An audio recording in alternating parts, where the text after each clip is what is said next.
गुरुवारच्या घसरणीनंतर आज आठवड्याच्या शेवटच्या दिवशी भारतीय शेअर बाजारानं जोरदार उसळी घेतली। सेन्सेक्स 918 अंकांनी वाढून 77,550 अंकांवर बंद झाला, तर निफ्टी 275 अंकांनी वाढून 24,050 वर स्थिरावला। दुसरीकडे डॉलरच्या तुलनेत आज भारतीय रुपया 10 पैशांनी मजबूत होऊन 92 रुपये 41 पैशांवर गेला। ऑटोमोबाईल आणि बँकिंग क्षेत्रातील शेअर्स बरोबर रिलायन्स इंडस्ट्रीज या हेवीवेट कंपनीच्या शेअर्समध्ये चांगलीच तेजी आली।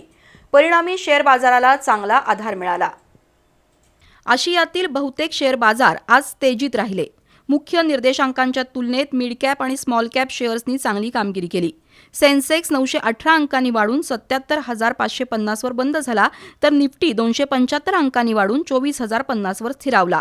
मिड कॅप 1.52% आणि स्मॉल कॅप 1.65% वाढीसह बंद झाले। आज दिवसभरात Asian Paints, ICICI Bank, Mahindra and Mahindra, IndiGo, State Bank of India, Axis Bank, Bajaj Finserv, Bajaj Finance, Trent Limited आणि अदानी पोर्ट्स हे शेअर्स वाढले, तर दुसरीकडे Sun Pharma, Infosys, Tata Consultancy Services, Tech Mahindra, HCL Technology या कंपन्यांचे शेअर्स घसरले। अजूनही अमेरिका आणि इराणमधील तणाव कायम असल्यानं गुंतवणूकदार सावध भूमिकेत आहेत, त्यामुळे आज IT शेअर्समध्ये घसरण झाली।